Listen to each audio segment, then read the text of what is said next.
Hey community, Damo here to let you know that supercoachchampion.com are offering free same-day delivery to Jock Reynolds listeners. Just use code JR2021, so there's JR2021 at checkout to grab this offer.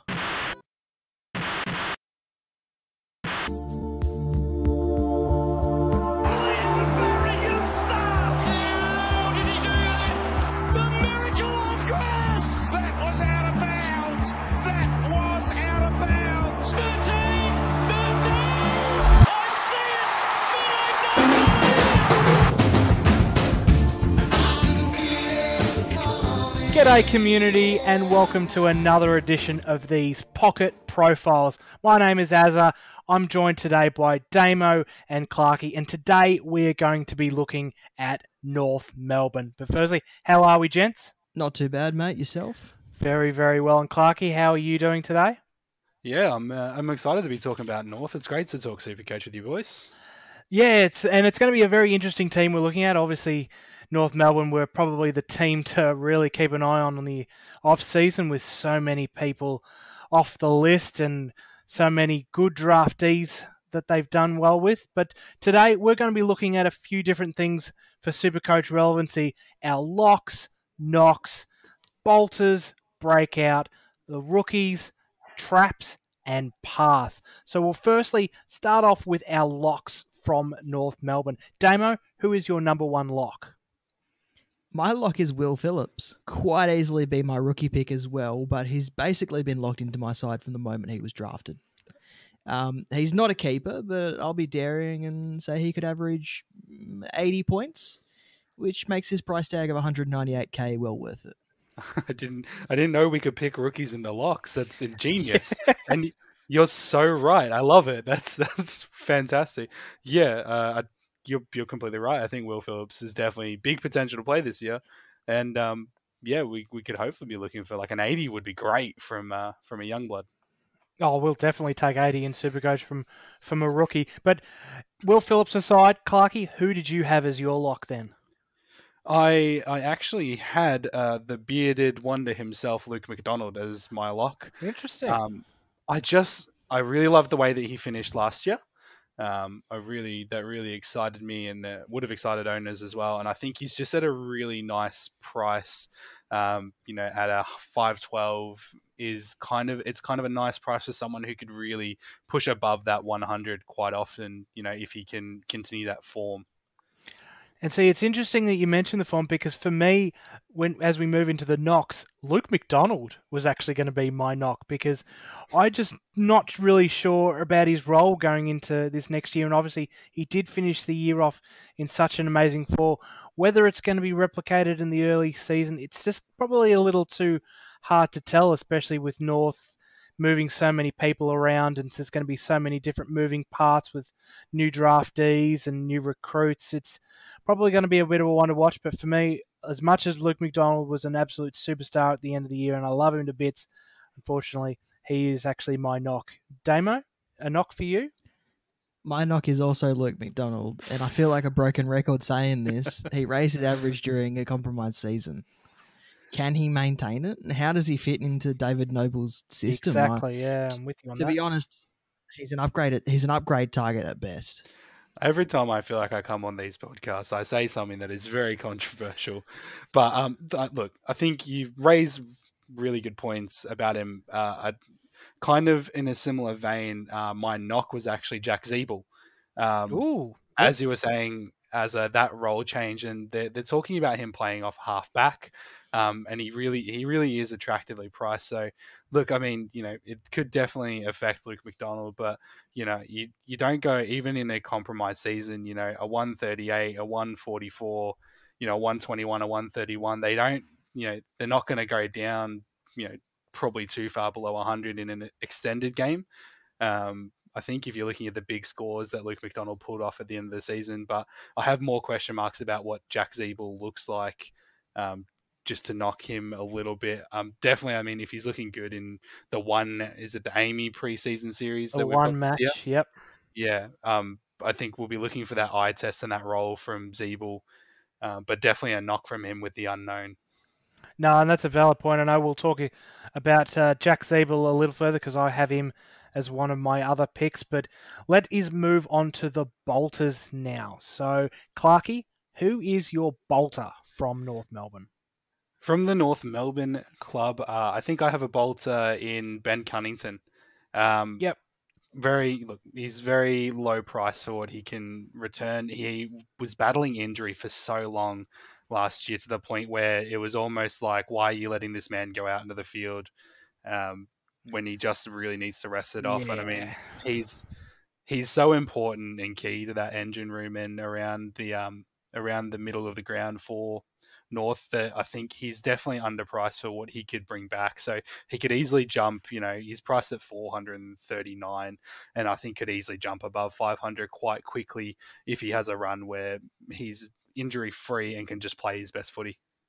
No, look, I totally agree with that. He was the same for me, and even when we look at his round one score from 2020, 185 Supercoach points. The talent is definitely there, and yes, we do hope to see Ben Cunnington on the field playing his magnificent inside midfielder role for North and just absolutely dominating not only the disposals but the clearances as well too, because that was just what made him such an attractive pick in Supercoach. Damo, do you agree, or do you have another bolter in mind?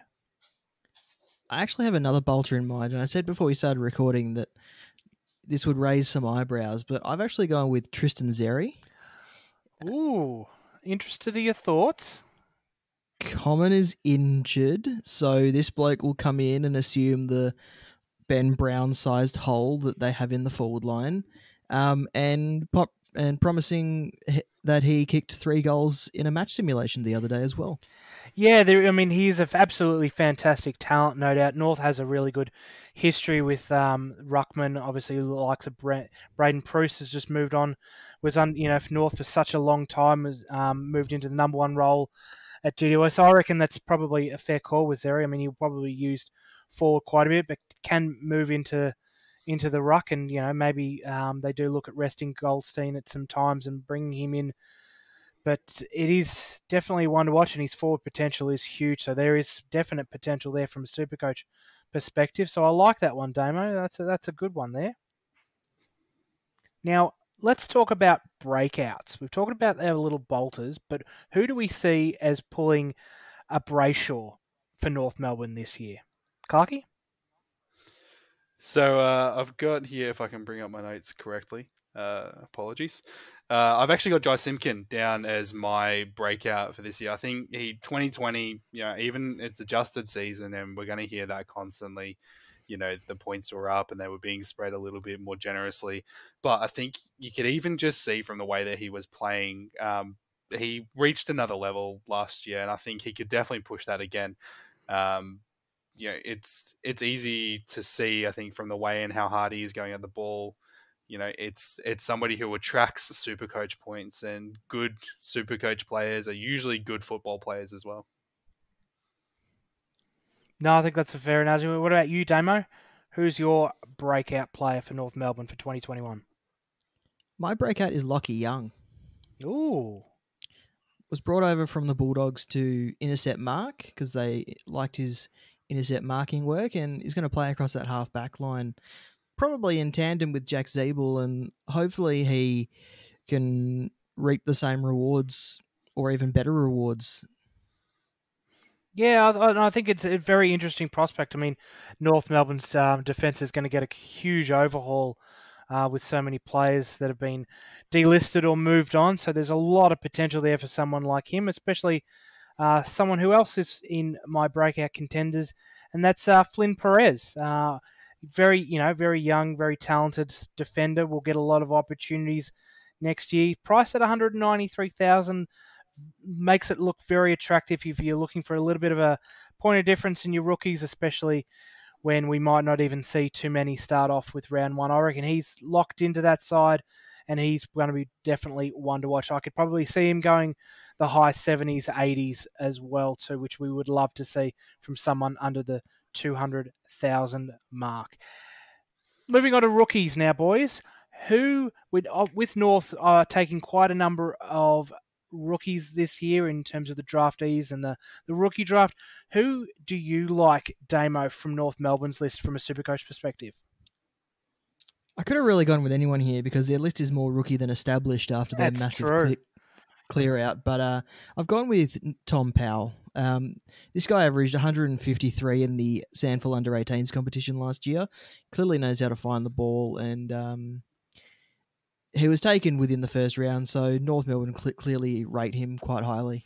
Oh, and I think a lot of people rate him highly. Pick 13 at North, it was a fantastic pickup. And as he mentioned, there's an absolutely huge average there from the sample, which is what we really love to see. We saw it come through with, Matt Rowell's huge under-18s Supercoach champion data scores. Translates that into Supercoach in his first season. Man, if Tom Powell's half the player that Mal Rowell is, we're in for an absolute treat there. Clarkey, what about you? What rookies do you love from North? I think Damo really touched on the big one for me in Will Phillips. I think kids just looks like he's ready to walk up and play senior footy. And we would love that because rookies are great to have. Priced at the higher end, North took him pretty highly in the draft, and he just looks like he's really, really good to go. But I have been liking the look of Artu Bonisa. Sorry, it's always difficult. I've got to read it twice. Bonisa Valagi. I hope I said that correctly. Fully respectful. But I think, North seem to really love what this kid's doing and bring him in. I think he had a little bit of a run with Collingwood, not, a little bit later in the season, I believe, last year. Yep. But I think they would have brought him over for a reason and to play a role. So I think we could hopefully see a few games from him this year. Yeah, no, definitely. No, he is a great talent and was brought over to fill a role. And there's plenty of opportunity at North. And I think if there's going to be any team that super coaches are going to look for rookies, it is going to be North. There's plenty abound, and we've already touched on quite a number there. And there's probably still a few that might even get a shot, which is just going to be fantastic to see. Boys, let's move on to the traps. Which players really don't look that great from North Melbourne? Let's start with you, Damo. Jack Zeeble. Yep. Okay. At 257k, it's pretty harsh to call him a trap because worst case scenario, he becomes a rookie. You bank the extra 100k left over, but like young players getting more midfield time, it's a bit like veterans showing class at halfback. How often does it happen? How often does it actually work? Especially for players who have never played there before. And it does raise an interesting point with Zeeble because especially with a new coach, comes different opportunities and different roles and chances to try new things. This is something that's come out of the blue for North Melbourne and Zeeble, and whether it works is going to be yet to be seen. We'll obviously wait with bated breath as the preseason continues, but Jack Zeeble is still all class. It was an absolute dynamite up forward. His run through the middle was fantastic. Who knows what he offers? And look, if he takes the kick-outs as well, it's going to be hard to pass it. But I am in agreement there with you, Damo. He is a bit of a trap purely because of the unknown factor. But yes, as we wait with bated breath as this season comes, that'll become a little bit more clearer. But for now, I've got him in my side, but I reckon he's probably going to be one of the first that'll move in any of my updated drafts. Lastly, let's talk about the passes. Which players from North are we definitely not going anywhere near Clarkey? Well, I'll just bring him. Pass and a trap for me is probably a combined answer. So I'll just throw him out there. Jaden Stephenson. Yeah. Hard pass from me. I think just it's a bit of the unknown factor. The way he kind of left Collingwood as well was a bit abrupt. So, obviously he'll be another one who they brought him over to play a specific role, but I have no idea what that is. Whether that translates to maybe playing a little bit more on the wing into the forward line. But I think, he's just not really priced attractively, and the uncertainty is probably, it's something that I'm not willing to gamble on when there are definitely better options out there. No, that's very fair. And Damo, who are you passing on? Pretty harsh, this one. I've gone for Todd Goldstein, and it's not because he's not a good Supercoach player. It's just because I haven't considered him and probably won't consider him for any of my ruck positions. Unless It's pretty much come down, league. unless I'm in a draft league. Exactly right. Yeah, no, I think that's fair. I mean, yeah, look, Goldstein's probably getting into his twilight. He's still a fantastic Supercoach player, but when we've got players coming through like, Riley O'Brien and Nick Naitanui, but we've also got the primos of Max Gawn and Brodie Grundy, Goldstein's probably looking a little hard to pick, and I'd agree with that. But and for me, my pass is probably another obvious one, Jared Pollock.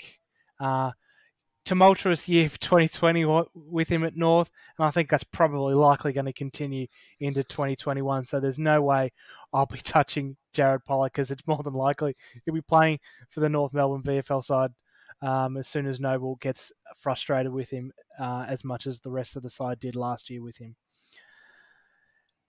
Any last comments, fellas, before we wrap up this pocket profile for North? I think it'll be an exciting year for North Melbourne. But I think if you've already kind of sold yourself on a few of the picks that we've mentioned, there's already a good enough reason for them to be in your sides. So it's very much a wait and see game, I think, with North. Definitely. No, look, there's going to be plenty of opportunity for the rookies, and I think that's one of the major things that we can take away from North. Not as probably many as premium locks as we saw with other sides, but the opportunity is what we're really going to be looking at, especially those mid-price players. Thanks for coming along, Damo. Thanks very much for coming along, Clarkey. Great to have you both here for this pocket profile that was North Melbourne. Cheers, everyone.